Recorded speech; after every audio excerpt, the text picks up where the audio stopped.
Good morning बच्चों। Shri Krishna Bihari inter college के YouTube channel पर मैं राम प्रसाद आप लोगों का एक बार पुनः फिर स्वागत करता हूं।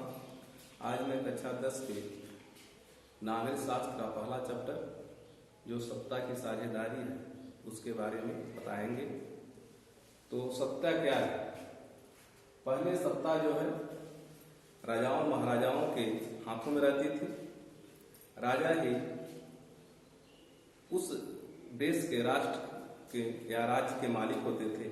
तो वह राजा जो कि अपने राज्य को चलाने के लिए कई प्रकार के अधिकारियों, कई क्षेत्रों में अधिकारियों का डिवाइडेशन करते थे।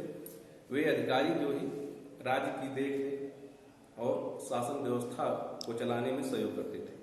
लेकिन आज पूरे विश्व में लगभग सभी देश स्वतंत्र हो चुके हैं। तो सत्ता लोकतंत्र का एक जीता जागता उदाहरण है। सत्ता जो है कि ऊर्ध्वाधर और क्षैतिज दो स्तरों पर काम करता है। ऊर्ध्वाधर मतलब कि ऊंचे स्तर, ऊपर से, जैसे हमारे देश के प्रधानमंत्री माननीय नरेंद्र मोदी जी हैं।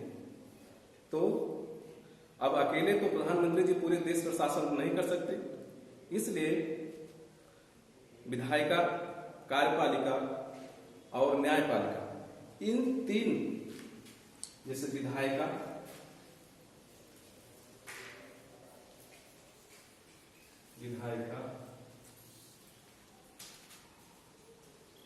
न्यायपालिका,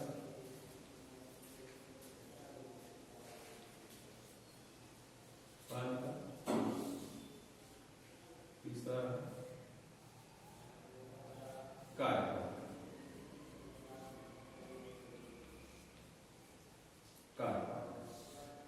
तो कार्यपालिका से हम देखेंगे, हम उल्टा लिख दिए हैं। तो कार्यपालिका कार्य करने के लिए, कार्यपालिका जो कि कार्यों का मतलब करने के लिए आदेश करती है, और विधायिका उस पर जो कि कानून बनाती है, और उस कार्य में जब कोई व्यवधान उत्पन्न होता है तो न्यायपालिका उसको पूरा करती है। इसी प्रकार क्षैतिज रूप में, ये तो ऊर्ध्वाधर हो गए, दूसरा है क्षैतिज रूप में निचले स्तर से। निचले स्तर से मतलब कि ग्राम की छोटी इकाई जो कि ग्राम पंचायत होती है, जिसका अध्यक्ष प्रधान होता है। प्रधान ही गांव का विकास करता है। कह लीजिए यह गांव का विकास करने के पैसा कहां से आएगा? यह पैसा जो है कि ब्लॉक के जो बड़े अधिकारी होते हैं, जिसे हम बीडीओ कहते हैं, उसके यहां से। अब बीडीओ के यहां पैसा कौन देगा? बीडीओ के यहां पैसा जो कि जिला अधिकारी देते हैं। अब जिला अधिकारी के पैसा जो कि देश का जो मुख्यमंत्री होता है वह देता है। इस तरह से जो कि सत्ता के सहयोग से जो कि एक दूसरे के सहयोग से जो कि सत्ता शासन किया जाता है। तो हम एक उदाहरण के माध्यम से जो कि आप लोगों को समझाएंगे, जो इस पाठ का मेन शीर्षक है बेल्जियम।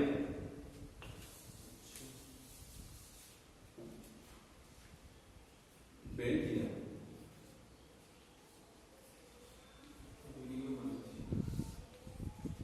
बेल्जियम बेल्जियम जो है यूरोप का एक छोटा सा देश है। बेल्जियम यूरोप का एक छोटा सा देश है, जिसकी सीमाएं जर्मनी, फ्रांस, लक्जमबर्ग, नीदरलैंड से जुड़ी हुई हैं। इस देश का क्षेत्रफल 30,528 वर्ग किलोमीटर है। इसका क्षेत्रफल जो कि कितना है? बेल्जियम का क्षेत्रफल 30,528 वर्ग किलोमीटर है।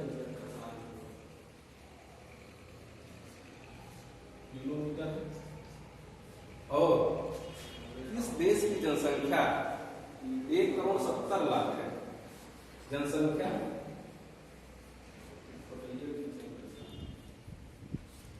1,70,00,000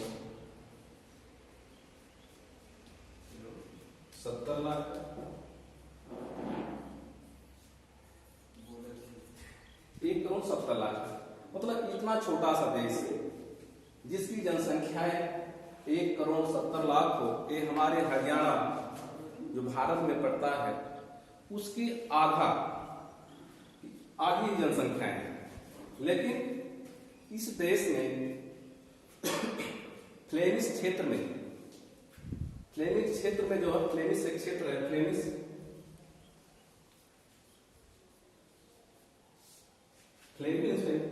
59% जनसंख्या रहती है।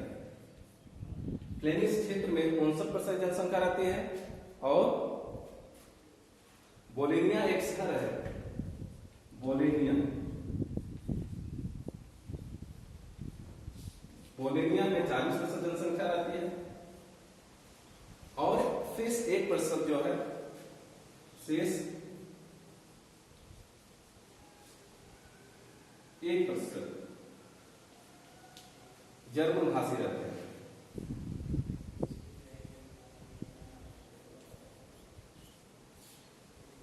जर्मन भाषी रहते हैं। कहने का मतलब कि बेल्जियम में 59% जो है कि एक फ्रेंच भाषी है, फ्रेंच बोलते हैं, फ्रेंच भाषा का प्रयोग करते हैं। 40% जो कि बोलोनिया में जो रहते हैं डच भाषा का प्रयोग करते हैं, डच भाषा। तो यहाँ की सरकार ने इन डच भाषियों के साथ कुछ गलत किया कि जो सरकारी नौकरी होती थी, विश्वविद्यालय में जो अध्यापक रखे जाते थे, इन लोगों को अधिक रखा जाता था और ये अधिक समृद्ध भी थे, इनके पास अधिक पैसा भी होते थे और अधिक समृद्ध भी होते थे। और जो भी नौकरी होती थी तो फ्रेंच भाषियों को इसमें मौका दिया जाता था, जिससे डच भाषियों को यह लगा कि हमारे साथ कुछ गलत हो रहा है। तो वे वहां की तत्कालीन सरकार के विरुद्ध आंदोलन कर दिए। जब आंदोलन कर दिए तो वहां की बेल्जियम की सरकार ने क्या किया कि वह बेल्जियम की सरकार ने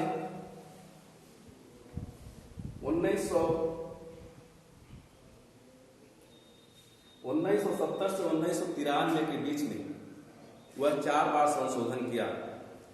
बेल्जियम की सरकार को यह एहसास हुआ कि डच भाषियों के साथ कुछ गलत हो रहा है।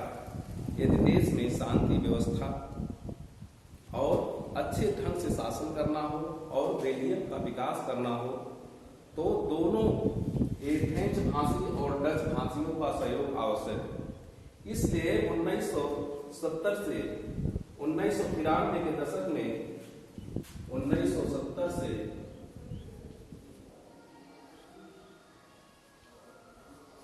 1993 तक यह अपने संविधान में 4 बार संशोधन किया। 4 बार संशोधन करके डच भाषियों को समता, समानता और बंधुत्व का अधिकार प्रदान कर दिया। कहने का मतलब कि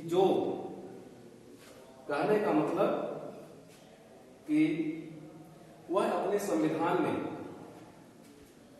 संविधान में यह तय किया कि जब चुनाव होगा तो डच भाषी और फ्रेंच भाषी दोनों के प्रतिनिधि बराबर होंगे। जो लोकसभा का चुनाव होगा उसमें डच भाषी और फ्रेंच भाषी दोनों के प्रतिनिधि बराबर होंगे। जब कोई संविधान पारित किया जाएगा या कोई कानून बनाया जाएगा तो डच भाषी, जब भी कोई संविधान बनाया जाएगा तो ये डच भाषी और फ्रेंच भाषी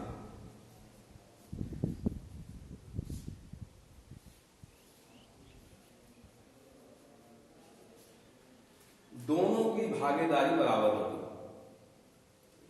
ये तो पहला हो गया। दूसरा,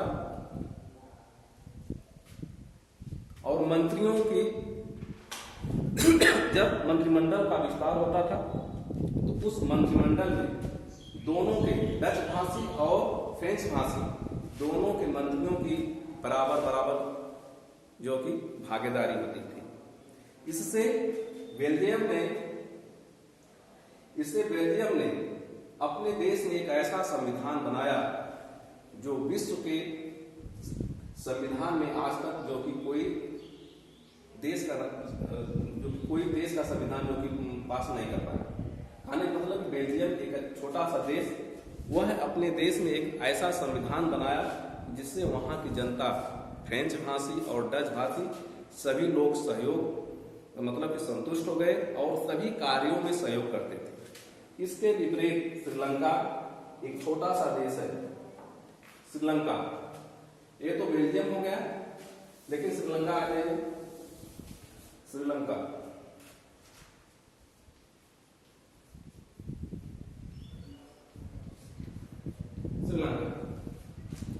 श्रीलंका जो है कि एशिया महाद्वीप में भारत के बगल में एक छोटा सा देश है जो तमिलनाडु के थोड़े ही दूर पर स्थित है। जब 1948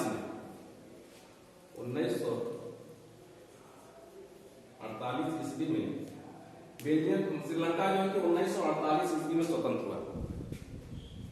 1948 ईस्वी में जब उपनिवेशिक कंपनी यानी कि इंग्लैंड ने अपनी कंपनी को 1948 में हटा लिया और श्रीलंका को स्वतंत्र कर दिया। श्रीलंका को स्वतंत्र कर दिया तो इस श्रीलंका में जो है कि 74% जो है श्रीलंका में 74% सिंहल भाषा का प्रयोग करते थे। सिंहली भाषा श्रीलंका में 74% सिंहली भाषा का प्रयोग करते थे। इसके बाद 18% जो कि 18% तमिल भाषा का प्रयोग करते थे। तमिल भाषा 18% तमिल भाषा का प्रयोग करते थे। सिर्फ 7% जो कि ईसाई भाषा का प्रयोग करते थे।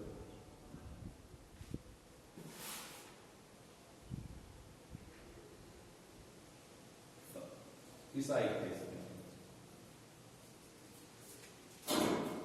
इस 18% में जो कि आधा से आधा लोग लगभग 9% भारत के तमिलनाडु से बागानों में काम करने के लिए अंग्रेज सरकार ने ले गए थे और एक जाकर के वहीं पे बस गए और इसमें 9% जो है कि वहां के मुसलमान समझे थे और 7% ईसाई थे।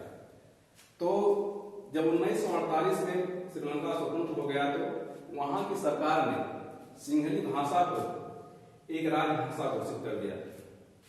राजभाषा घोषित कर दिया तो वहां के जो सिंहली समुदाय के लोग थे उन लोगों को विशेष दर्जा प्रदान कर दिया और उन्हें सरकारी नौकरियों में विशेष आरक्षण दे दिया और विश्वविद्यालयों में नौकरियों उन्हें अधिक से अधिक भर्ती की जाने लगी, जिससे इन लोगों को यह लगा कि तमिल भाषी को और जो ईसाई थे मुसलमान थे उसमें उन लोगों को यह लगा कि हमारे साथ कुछ गलत हो रहा है और वे आंदोलन कर दिए। आंदोलन कर दिए तो यह आंदोलन जो कि बहुत लंबे समय तक चला और इसमें बहुत से लोगों की जाने गई। इसके बाद 2009 ईस्वी में यह गृहयुद्ध समाप्त हो गया और श्रीलंका को बहुत ज्यादा नुकसान मतलब श्रीलंका के दोनों पक्षों को तमिल सिंहली भाषी और तमिल भाषी दोनों पक्षों का बहुत नुकसान हुआ और वहां की सरकार ने एक संविधान बनाया। संविधान बना करके दोनों पक्षों को समान अधिकार देने की घोषणा की। शेष आज की वीडियो में इतना ही। अगले वीडियो में मैं